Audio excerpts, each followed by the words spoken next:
حضرت آدم علیہ السلام کا واقعہ۔ حضرت آدم علیہ السلام سب سے پہلے انسان ہیں جن کو اللہ تعالیٰ نے دنیا میں بھیجا، اور سب سے پہلے نبی آپ ہیں۔ آپ ہی کی اولاد ساری دنیا میں پھیلی۔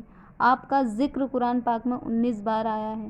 جب اللہ تعالیٰ نے دنیا کو آباد کرنے کا ارادہ کیا تو اس نے فرشتوں سے کہا، میں دنیا میں اپنا ایک نایاب خلیفہ بنانا چاہتا ہوں۔ فرشتوں نے کہا، اے اللہ، تو دنیا میں ایسے شخص کو نایاب بنانا چاہتا ہے جو خرابیاں کر کے خون کرتا پھرے؟ ہم تیری تعریف کے ساتھ تیری تسبیح اور پاکی بیان کرتے رہتے ہیں۔ اللہ تعالیٰ نے فرمایا، میں وہ باتیں جانتا ہوں جو تم نہیں جانتے۔ اللہ تعالیٰ نے حضرت آدم علیہ السلام کو سب چیزوں کے نام سکھائے دیے، پھر ان کو فرشتوں کے سامنے کیا اور فرمایا، اگر تم سچے ہو تو مجھے ان کے نام بتاؤ۔ اور انہوں نے کہا کہ تو پاک ہے، جتنا علم تو نے ہم کو بخشا ہے اس کے سوا ہم کو کچھ نہیں معلوم۔ پھر اللہ تعالیٰ نے فرشتوں کو حکم دیا کہ تم آدم علیہ السلام کو سجدہ کرو، تو وہ سب سجدے میں گر پڑے، مگر شیطان نے سجدہ نہیں کیا۔ اس کا ذکر پہلے بھی آیا ہے۔ اللہ تعالیٰ نے حضرت آدم علیہ السلام سے کہا کہ تم اور تمہاری بیوی جنت میں رہو اور جہاں سے چاہو کھاؤ پیو، مگر ایک خاص درخت کے متعلق حضرت آدم علیہ السلام کو منع کر دیا کہ اس کے قریب بھی نہ جانا، ورنہ تم بھی ظالموں میں ہو جاؤ گے۔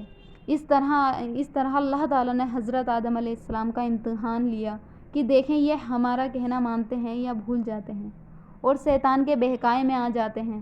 شیطان جو پہلے ہی حضرت آدم علیہ السلام سے ناراض تھا کہ ان کی وجہ سے وہ اللہ تعالیٰ کے دربار سے نکلا اور خدا تعالیٰ کی لعنت اس پر ہوئی، اس نے قسم کھائی تھی کہ حضرت آدم علیہ السلام اور اولاد کو قیامت تک بہکاتا رہوں گا کہ اللہ تعالیٰ کا کہنا نہ مانے اور خوب برائی پھیلائے۔ وہ حضرت آدم علیہ السلام اور ان کی بیوی حضرت حوا علیہ السلام کو برابر بہکاتا رہا کہ اس درخت کا پھل تم ضرور کھاؤ، اس کے کھانے سے تم فرشتہ بن جاؤ گے، جنت میں سے کبھی نہ نکلو گے۔ آخر ایک دن حضرت آدم علیہ السلام اور ان کی بیوی حضرت حوا بھول سے شیطان کے بہکائے میں آ گئے اور درخت کا پھل کھا لیا۔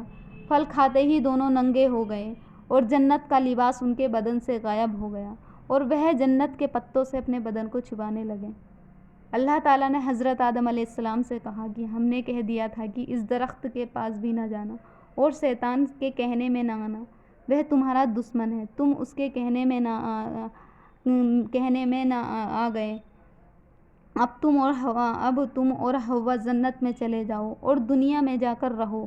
حضرت آدم علیہ السلام کو جنت سے نکلنے اور شیطان کے بہکائے میں آنے کا بہت رنج ہوا اور بہت عرصے تک اللہ تعالیٰ سے معافی مانگتے رہے اور روتے رہے کہ اللہ تعالیٰ مجھے معاف کر دے۔ آخر اللہ تعالیٰ کو رحم آ گیا اور حضرت آدم علیہ السلام کو یہ دعا سکھائی کہ اے ہمارے رب، ہم نے اپنے اوپر ظلم کیا اور تو ہم پر رحم نہیں کرے گا تو ہم بڑے نقصان اٹھانے والوں میں سے ہیں اور ہو جائیں گے۔ تو حضرت آدم علیہ السلام نے یہ دعا بہت گڑ گڑا کر مانگی، اور اللہ تعالیٰ تو بہت رحم کرنے والا، جب کوئی بندہ گناہ کر لیتا ہے اور سچے دل سے توبہ کر لیتا ہے کہ اے اللہ، یہ گناہ تو مجھ سے غلطی سے ہو گیا، آئندہ ایسا نہ کروں گا، تو وہ معاف کر دیتا ہے۔ حضرت آدم علیہ السلام کو بھی اللہ تعالیٰ نے معاف کر دیا اور پھر کہا کہ تم اور تمہاری اولاد دنیا میں رہو، اور یہ بات یاد رکھو کہ جب تیری طرف سے کوئی نبی علیہ السلام میری ہدایت لے کر تمہارے پاس آئے تو تم اس کا کہنا ماننا، جو میرے بھیجے ہوئے نبیوں کا کہنا مانے گا اس کو پھر نہ کوئی خوف ہوگا اور نہ غم ہوگا، اور جو لوگ میرے نبیوں کی بات کو نہیں مانیں گے اور ہماری آیتوں کو جھٹلائیں گے وہ دوزخ میں جائیں گے اور ہمیشہ اسی میں رہیں گے۔